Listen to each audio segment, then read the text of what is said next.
मेरा पहला सवाल आपसे यही है, बजट पेश हो चुका है, आपका आंकलन क्या है? आप पहली क्या टिप्पणी करेंगे आज के बजट पर? कैसा है ये बजट? धन्यवाद आपका। पहले सबसे पहले मैं गालिब साहब के शेर से स्टार्ट कर रहा हूँ। हजारों ख्वाहिशें ऐसी कि हर ख्वाहिश पे दम निकले, बहुत निकले मेरे अरमान लेकिन फिर भी कम निकले।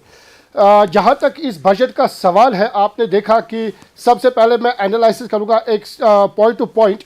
एक पहली बात यह है कि जो इनकम टैक्स है उसको 12 लाख तक का छूट दिया गया कि 12 लाख तक कोई टैक्स नहीं दिया जाएगा। उसके बाद अगर हम एजुकेशन सेक्टर में आएंगे तो एजुकेशन सेक्टर में आज तक सारा कुछ जो है ब्लैक एंड वाइट में हुआ करता था, यह आपको भी मालूम है, सबको मालूम है।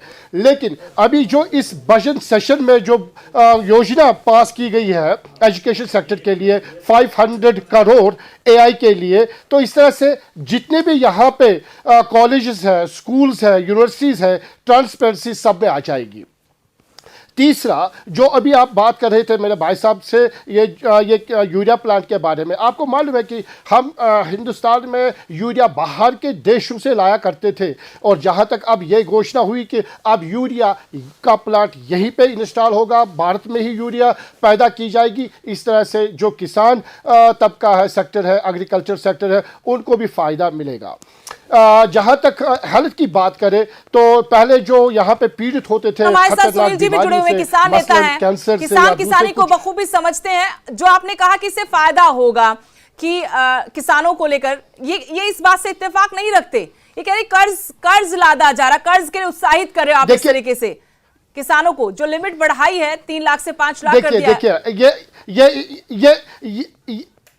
ये इनकी अपनी सोच है, मैं अपना एनालिसिस दे रहा हूं कि हमने बहुत वर्स्ट हालात जम्मू कश्मीर में देखे हैं जब हमारी इनकम 1 रुपया भी नहीं होती है। अब ये घोषणा कर्ज के हिसाब से हो रही है या किसानों को बूस्ट करने का हो रहा है। मैं तो पॉजिटिव ही कहूँगा कि एक किसान जब उसका क्रेडिट लिमिट बढ़ाया जाता है, फिर वो कर्जा ही क्यों ना हो, कम से कम जो आपने इनको कहा था कि वो मशीनें खरीद सकता है, वो एसेसरीज बेच खरीद सकता है, तो उसको तो फायदा ही होगा इससे। बात की बात है कि वो कर्जा है, अगर कर्जा है तो वो उसको अदा भी करेगा।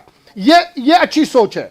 तो इसी तरह जो हेल्थ की बात कर रहा था मैं, तो जो पीड़ित लोग हैं हेल्थ से, जैसे कैंसर या दूसरी बीमारियां हैं, उसमें जो मेडिकेशन उनको लगता है, पहले गोल्डन कार्ड था, अब मेडिकेशन में भी उनको रियायत मिलेगी, छूट मिलेगी दवाइयों में। ये भी एक घोषणा हुई है।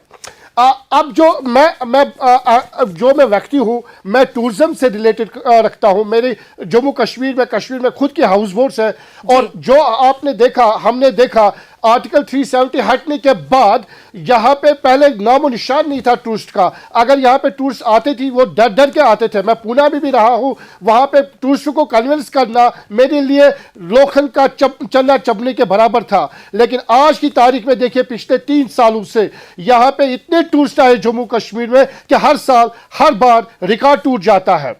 तो जो फुटफॉल ओवरऑल टूरिज्म में रहा इस गवर्नमेंट की मौजूदगी में, वो शायद जम्मू कश्मीर में मैंने बचपन से अभी तक कभी नहीं देखा। और जहां तक हमारे हाउस बोटों की बात है, क्योंकि मैं हाउस बोट ऑनर हूं, तो मैं हाउस बोट की ही बात करूंगा। आपको मालूम है कि पिछले 4 दहाइयों से यहां पे टूरिज्म ना के बराबर था। हाउस बोट खस्ते हुए, कहीं हाउस बोट जल भी गए और डूब भी गए। उनको सबसे पहले गवर्नमेंट ऑफ इंडिया से हम एक्सपेक्टेशन कर रहे हैं कि नेक्स्ट सेशन, क्योंकि अभी टूरिज्म को टच नहीं किया गया, ना कोई घोषणा हुई, लेकिन एक्सपेक्टेशंस हमारी जम्मू कश्मीर में जो हाउस बोट यूनियन वाले हैं, जो हाउस बोट वाले ऑनर्स हैं, उनको एक्सपेक्टेशन हाई है। जिस तरह से 1989 में 87 में हमको हाउस बोट के लिए जो लकड़ी लगती है देवदार की, वो सब्सिडाइज रेट्स पे दी जाती थी ताकि हम अपने हाउस बोटों को रिनोवेट रिपेयरिंग करें।